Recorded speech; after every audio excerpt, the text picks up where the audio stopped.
hanya ada dua aturan untuk menjadi sukses. Pertama, cari tahu persis apa yang ingin kamu kejar. Dan kedua, laksanakan hal itu. Dalam artinya, eksekusi. Hai, perkenalkan, nama aku Laurentius Richard Kurniawan dari jurusan Business Creation. Cita-cita itu diibaratkan kompas yang memberi arah kemana kita akan melangkah. Kalau kita nggak punya tujuan, kita bisa terjebak di zona nyaman, apalagi nggak berkembang. Makanya sejak kecil kita diajarkan untuk bermimpi besar, bukan cuman keren-kerenan, supaya kita bisa termotivasi untuk terus belajar dan berkembang. Berikut ini adalah contoh bagaimana aku memplanning tentang kedepannya. Jika kita ingin memulai untuk meraih cita-cita yang tinggi, kita harus tahu apa yang kita mau. Kita harus tahu langkah jauh ke depannya. Kita juga harus tahu bagaimana cara meraih cita-cita tersebut dan mengeksekusinya.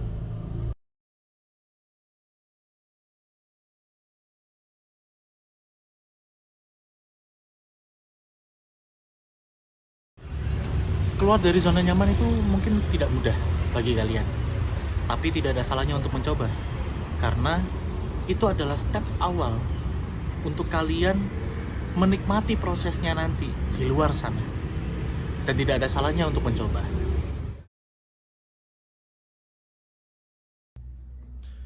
Buat kalian yang punya cita-cita kuliah di luar negeri, jangan lupakan ada hal dasar yang kalian harus prepare. Pertama, cari universitasnya. Lalu kedua, cari sistem beasiswanya. Dan terakhir, jangan sampai lupa, cari tes IELTS atau TOEFL-nya. Karena itu adalah yang paling penting.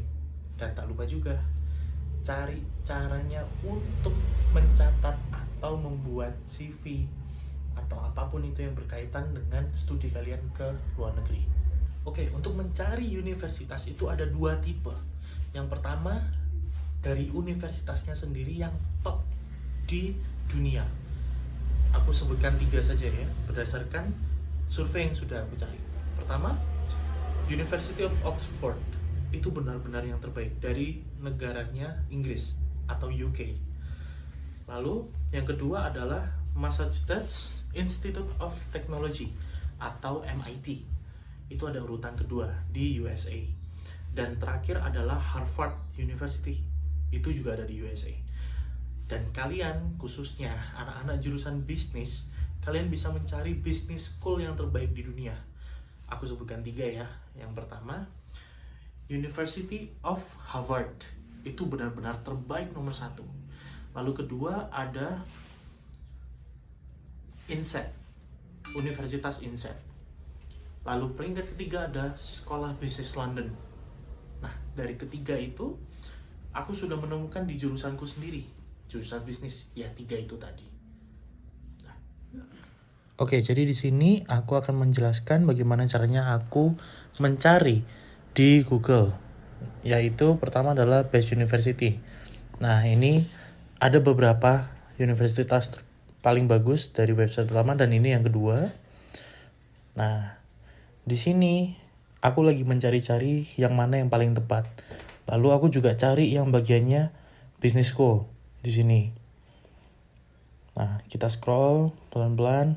Nah, ini ada banyak sekali pilihan, Stanford dan lain-lainnya. Nah, lalu aku cari lagi di yang lainnya.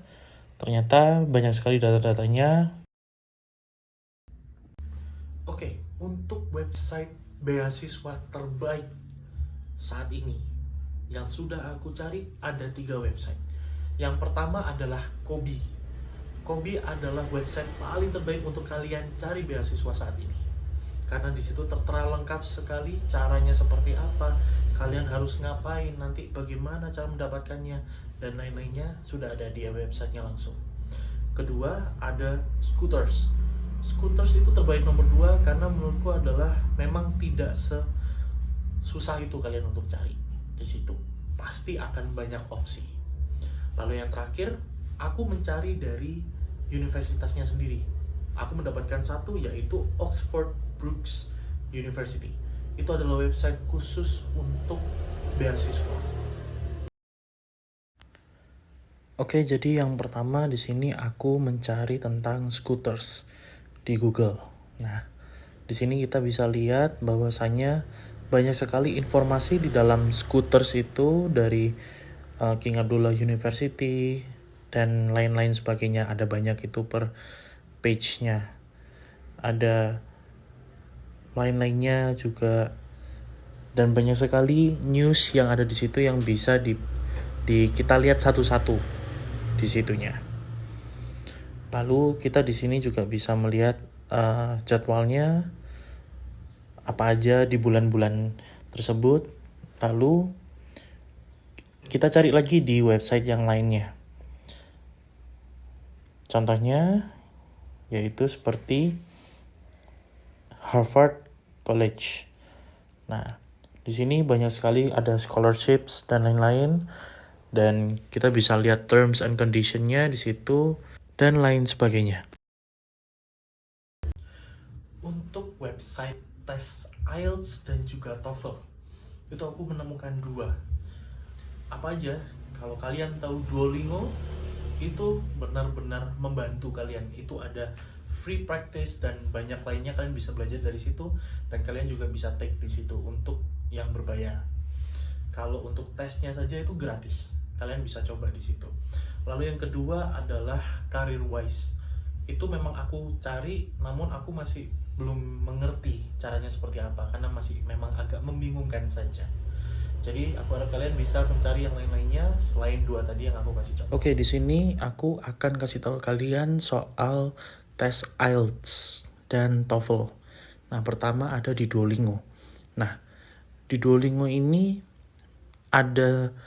pertama ada pasti front page, lalu coba tes free practice. Nah, di sini pasti harus mengecek device, harus on kamera dan lain-lain. Nah, ini hanya sekedar sementara aja. Nah, quit dulu.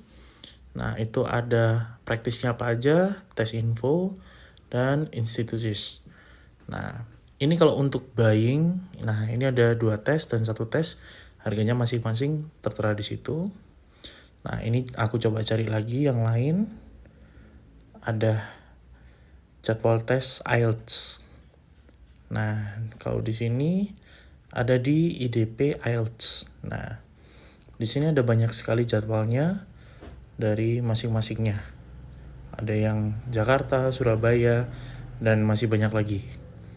Nah, dan di sini aku coba back lagi, terus kita cek lagi di lainnya. Nah, seperti ini. Nah, ini ada jadwalnya, harganya berapa, di situ tertera jelas. Jadi kalian bisa coba untuk cari sendiri, kayak misal Surabaya paling deket. Nah, itu ada termasuk range harganya juga. Oke, lalu di sini kita bisa lihat juga. Nah, ini untuk book testnya seperti gimana. Lalu kalian juga pasti nanti akan mendapatkan surat rekomendasi. Itu ada 3 tipe. Pertama, surat rekomendasi itu sendiri. Kedua, ada CV atau curriculum vitae. Dan yang terakhir adalah statement of purpose. Oke, berikut aku tunjukkan bagaimana cara menyusun kurikulum vitae atau CV, cara menyusun surat rekomendasi, dan juga menyusun esai beasiswa atau SOP. Setelah kalian menyiapkan itu semua secara lengkap, kalian bisa apply beasiswa ke tempat kalian apply pertama di tempat beasiswa tersebut. Lalu kalian bisa apply juga atau pendaftaran ke universitas yang kalian tuju. Dan jangan lupa, siapkan berkasnya selengkap mungkin. Oke, tantangan adaptasi di negeri orang. Biasanya kita sampai di luar negeri pasti kita harus menjadi orang yang mudah beradaptasi dengan lingkungan sekitar. Nah, itu adalah hal yang pasti tidak terhindarkan. Perbedaan budaya, cuaca, dan juga bahasa itu menjadi rintangan yang harus dihadapi oleh kita. Namun pengalaman ini membuka peluang untuk belajar dan tumbuh kembangnya kita. dengan keterbukaan terhadap budaya baru serta berinteraksi dengan teman-teman internasional, itu akan membuat adaptasi kita berjalan lebih lancar. Dan pastinya ketika kita di luar negeri pasti ada yang namanya homesickness. Homesickness itu adalah hal yang wajar ketika kita ke luar negeri. Apalagi tempatnya berbeda jauh dari rumah kita, di tempat asal kita. Dengan keluarga dan lain-lainnya, kita kadang merasakan ada kehangatan, ada rasa kangen dan lain-lain. Itu wajar. Tapi jangan lupa juga untuk kita sadar diri. Meskipun kita di negeri orang, tapi kita juga harus bisa merasakan bangga terhadap diri kita karena kita berhasil mengambil langkah besar untuk bisa keluar negeri dan melanjutkan studi kita di sana. Setelah ini akan aku sisipkan testimoni dari orang yang pernah belajar di luar negeri. Check this out. Ini adalah salah satu contoh kegiatan orang yang kuliah di luar negeri. Jadi banyak sekali kejadian demi kejadian dari jam pagi sampai malam hingga ketika dia pulang. Oh ya, kontribusi untuk bangsa. Pasti ada loh hal tersebut bagi kita. Karena kenapa?